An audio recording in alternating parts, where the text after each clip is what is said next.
ओम गं गणपतिये नमः। आज बड़ा मंगल है, हनुमान जी का दिन, व्रत है, भंडारा चल रहा है। कभी प्रभु का भव्य दर्शन, इनकी भव्यता से भरी इनकी गाथा सुनाने का मन हो रहा है। एक नाकामयाब कोशिश, बट ये महाकाय प्रभु के गाथा के हर वाक्य विशालता और भव्यता से भरी हुई है। आज वीर विंशति काक्यम श्री हनुमान स्तोत्रम हिंदी में सुनाने जा रही हूँ। लांगुल मृष्ट दम्बु धीमध्य मार्ग मुत्प्लुत्यान्तं मरेन्द्र मुदो निदानम् अस्फालित स्वकभुज स्फुटिताद्रिकाण्डं दांग्रमैथिली नयन नंदन मध्य वंदे। सीता माँ की खोज में ये महाकाय बजरंग बली उड़ते हुए जा रहे हैं, जो अपनी पूंछ से साफ किए हुए आकाश तथा समुद्र के मध्यवर्ती मार्ग पर उछलकर चलते समय इंद्र के आनंद का कारण हो रहे थे और आगे की ओर फैलाई हुई जिनकी भुजाओं से पर्वत खंड फूटते जाते थे। जानकी जी के नेत्रों को शीघ्र ही आनंद देने वाले उन हनुमान जी की मैं आज वंदना करती हूँ। जानकी जी ने पति के लिए जो निशाचरों के बीच अत्यंत भय के कारण दुसह दुख एवं अद्भुत व्रत किया था, उसी के विविध फल स्वरूप दूत वेश में सीता जी के सम्मुख अपने शरीर को प्रकट किए हुए हनुमान जी की मैं स्तुति करती हूँ, जिन्होंने श्री रघुनाथ की पत्नी जानकी के दोनों चरणारविंदों को निशाचर रूप धूलित से दूषित होने के कारण राग शून्य हो गए थे। बारंबार प्रणाम करते हुए अपने अनुरागों द्वारा पति के मिलन के पहले ही राग रंजित कर दिया। उन अंजनी नंदन महावीर जी की मैं विशेष संतोष के लिए वंदना करती हूँ। सुंदर अशोक वन के घने वृक्षों को जानकी जी की विरह वेदना का कारण समझकर जिन्होंने लंका नगरी के स्निग्ध अलकावली के सामान उन्हें शीघ्र ही उखाड़ डाला, उस सुवर्ण के सदृश सुंदर शरीर वाले कपिवर हनुमान जी को मैं अपने पालन पोषण के लिए प्रणाम करती हूँ। अपने गंभीर घोष से प्रतिध्वनित पर्वतों के सहस्त्रों कंदराओं में रहने वाले सिंहों के समूह को जिन्होंने संभ्रमवश शब्दायमान एवं विचलित कर दिया और अक्षय कुमार के भी विनाश काल में राक्षस राज रावण को भी आश्चर्य में डाल दिया, उन कपिराज सुग्रीव की सेना के नायक हनुमान जी की मैं वंदना करती हूँ।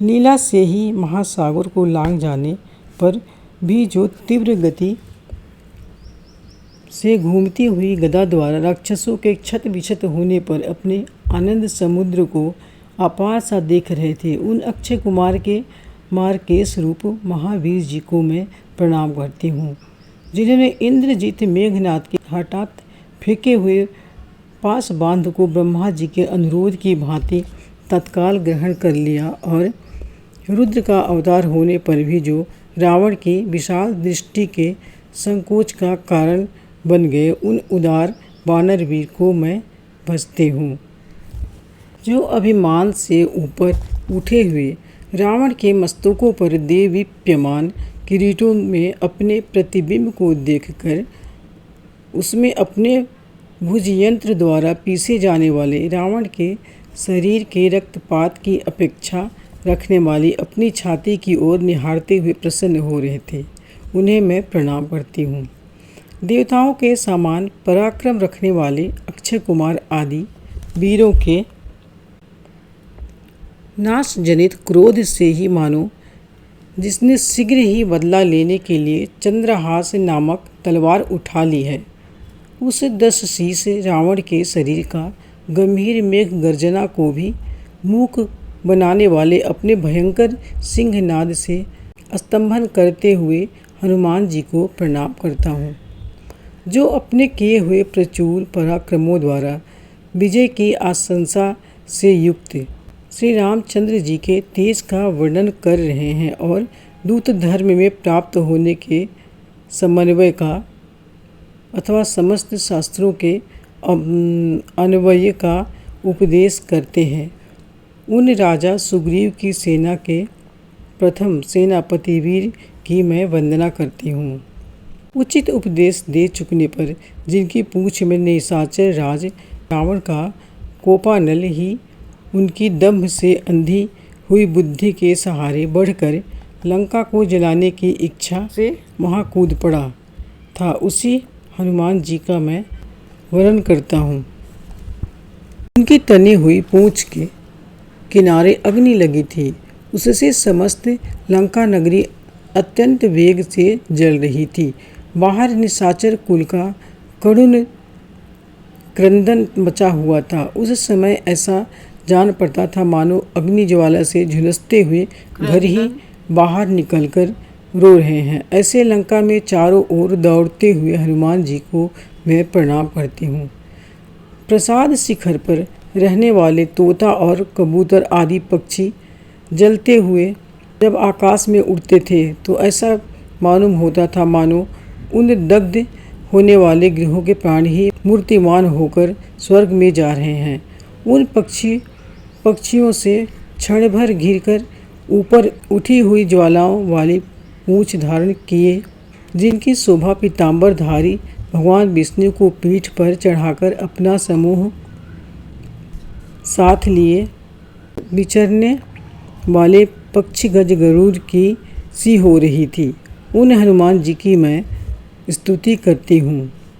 लंका नगर के ऊपर अपनी विशाल पूंछ खंभे में लगी हुई अग्नि की ज्वाला ही पताका के समान है। ऐसे रामचंद्र जी की रण विजय वैजयंती को मैं देवताओं की प्रसन्नता के लिए मानो आज ही आकाश में दिखलाते हुए महावीर जी की मैं वंदना करती हूँ, जिन्होंने सीता जी की पीड़ा को, जो उनके दर्शन मात्र से मर चुकी थी, एकमात्र राक्षस समूह रूप काठ कबाड़ों से बनी हुई लंका रूपनी चिता पर सुलाकर अपनी पूंछ की लगाई हुई अग्नि से उनका मरणांत कालोचित दाह संस्कार किया।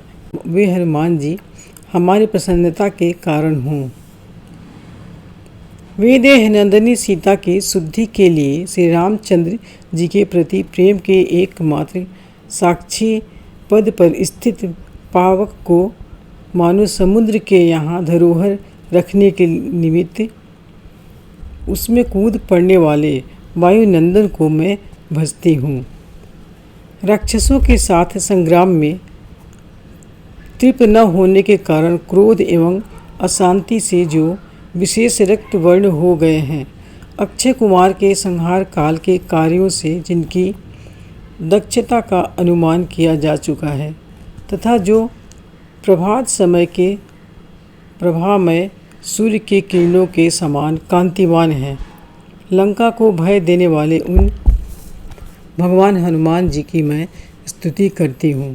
समुद्र लांघकर सीता के दिए हुए चूड़ा रत्न को पाकर और सब शत्रु के महान नगर को भी जलाकर श्री रामचंद्र जी के आनंदाश्रुओं से सींचे जाने वाले ब्रह्मचारी श्रेष्ठ वानर वीर की मैं शरण लेती हूँ, जो पूर्व जन्म में गौतम ऋषि के शंकरात्मा नामक शांत शिष्य होने पर भी उनके गुरु के समान श्रद्धा पात्र थे।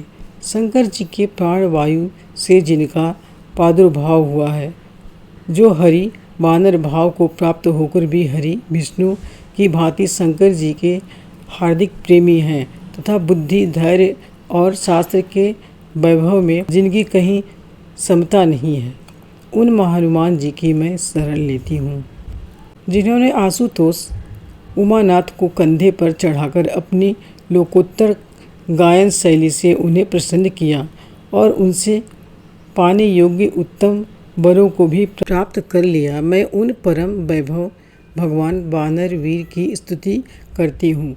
कपिपति श्री उमापति जी की बालकाल में रचित यह वीरविंशति का नाम की स्तुति हनुमान जी की प्रसन्नता के लिए हो। ओम श्री हनुमते नमः। उमापतेः कपिपतेः स्तुतिर्बाल्ये विजृम्भिता हनुमतस्तुष्टयेऽस्तु वीरविंशतिकाभिधा।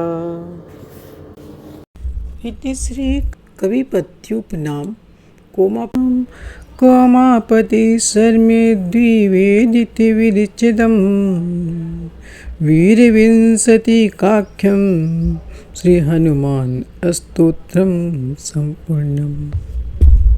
सीता सीता राम बोलो, प्रेम से हरि का नाम बोलो। ओम श्री हनुमते नमः।